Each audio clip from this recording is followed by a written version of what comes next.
ये दृश्य आप देख रहे हैं वासुदेव देवनानी मुख्यमंत्री भजनलाल शर्मा के बगल में बैठकर पिक्चर देखने पहुंचे हैं। अभी वीर सावरकर पिक्चर देख रहे हैं और फिलहाल अपने मोबाइल में लगे हुए हैं। ये अध्यक्ष जी भी हैं, नए वाले अध्यक्ष जी भी हैं और बीजेपी के सारे विधायक हैं जो फिल्म देखने पहुंचे हैं।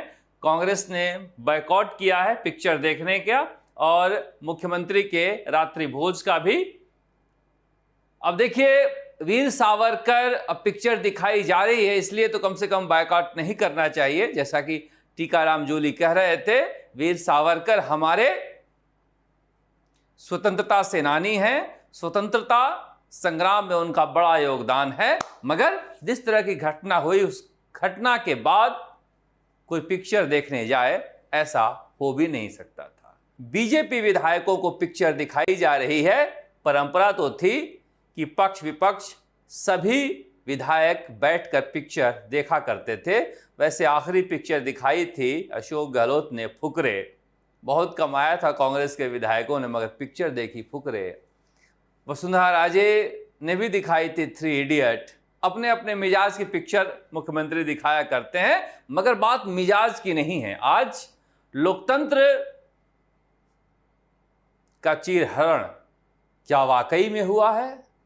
क्या सत्ता पक्ष और विपक्ष दोनों जिम्मेदार है? जैसा कि दोनों की तरफ से प्रेस कॉन्फ्रेंस किया गया, मगर मैं फिर कह रहा हूं, मुकेश भाकर के गलत होने के कोई भी एक सबूत सामने नहीं आए हैं। मैंने सुबह अखबार खोला, राजस्थान के दोनों बड़े अखबारों की हेडलाइन थी मुकेश भाकर का गलत इशारा। कौन सा गलत इशारा? पूरे खबर में कहीं भी नहीं था। हेडलाइनें मैनेज हो जाया करती हैं, मगर हेडलाइन मैनेज करने से मामला अगर ठीक होता तो अशोक गहलोत फिर से मुख्यमंत्री होते। हेडलाइन मैनेज करने से जनता मैनेज नहीं होती है। कोई गलत इशारा था तो उसका फुटेज रिलीज करना चाहिए, मगर वो नहीं हुआ।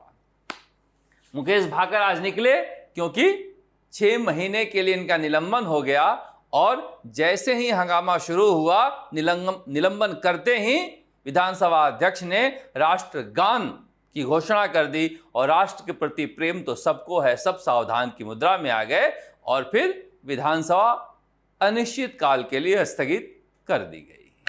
मगर ये जो कहानी है, ये कहानी ऐसी रही कि दिन होते होते, कल रात तो गुजरी विधानसभा में कांग्रेस के विधायकों के, दिन होते होते ये झगड़ा अपने निम्नतम स्तर तक पहुंच गया और सत्ता पक्ष के तरफ से आरोप लगाया गया कि मुकेश भाकर ने दांत काट लिया है। अब बताइए कैसे कैसे कैसी कैसी कहानियां आ जाती हैं।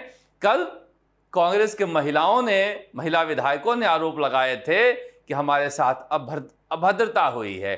इन सारी चीजों को किनारे रख भी दें तो मैं फिर कह रहा हूं कि ऐसा कोई मसला नहीं था जिसे लेकर इतना हंगामा होता। मैं तो सोच रहा हूं क्या जोगेश्वर गर्ग और जोगाराम पटेल, मुख्य सचेतक और संसदीय कार्य मंत्री, दोनों ने सदन के नेता भजनलाल शर्मा से इस बारे में कोई विचार विमर्श किया था प्रस्ताव लाने के पहले? अगर नहीं किया था तो क्या नहीं करना चाहिए था? क्या भजनलाल शर्मा के संज्ञान में होता तो मामले को टैकल किया जा सकता था? क्या टीकाराम जूली ने सही काम किया है? बहुत सारे आज बीजेपी के लोगों ने कहा कि गोविंद सिंह डोटासरा नहीं थे इसलिए टीकाराम जूली जो है अपना पावर दिखाना चाह रहे थे। ऐसी बात नहीं है। टीकाराम जूली अपने पूरे कार्यकाल में बहुत शानदार नेता प्रतिपक्ष रहे हैं। वो अलग बात है, वासुदेव देवनानी की ट्यूनिंग ज्यादा डोटासरा के साथ बैठती है, मगर नेता प्रतिपक्ष तो नेता प्रतिपक्ष होता है।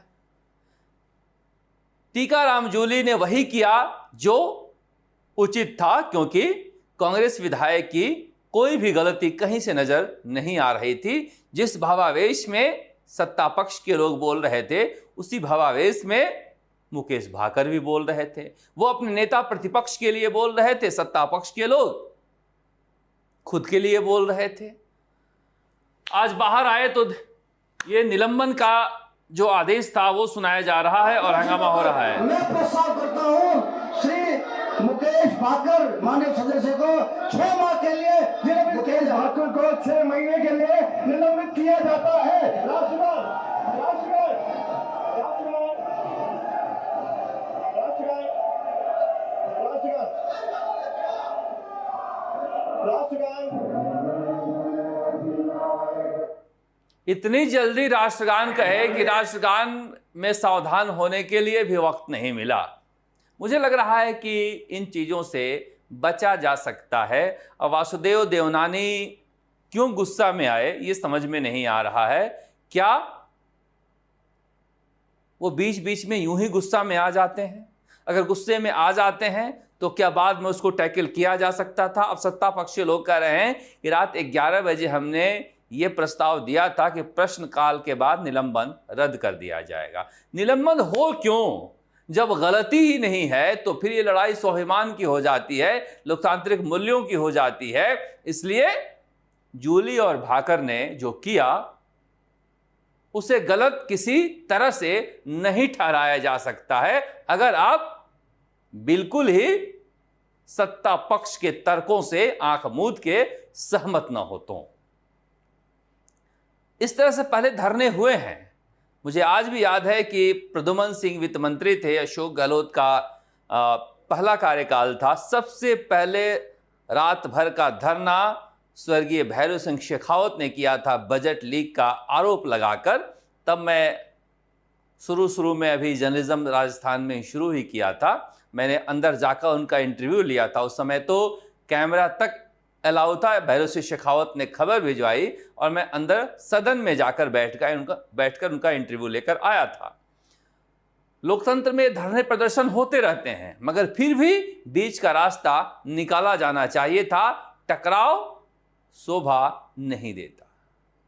देखिए, ये जो जगह है ये पक्ष और विपक्ष से ऊपर हटकर क्यों कहा जाता है? इसलिए कहा जाता है कि आप एक टीचर की तरह बिहेव करते हैं। शिक्षक कड़ा रुख तो अपनाता है, मगर विद्यार्थी के प्रति उसका प्रेम उसके दिल में रहता है। वो भाव वो प्रकट करता है जब जरूरत आन पड़ती है। मगर वासुदेव देवनानी को किन्हीं लोगों ने भड़काया ये तो समझ में आता है।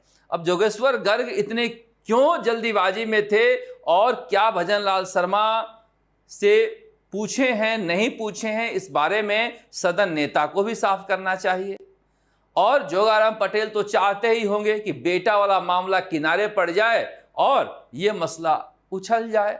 देखिए, कानून मंत्री लॉ मिनिस्टर जोगाराम पटेल अपने बेटे को डबल एजी बनाते हैं या फिर वो अपने काबिलियत के बल पर बन जाते हैं, दोनों ही नैतिक रूप से गलत है और संविधान की गोपनीयता की जो शपथ है उसके लिहाज से भी गलत है।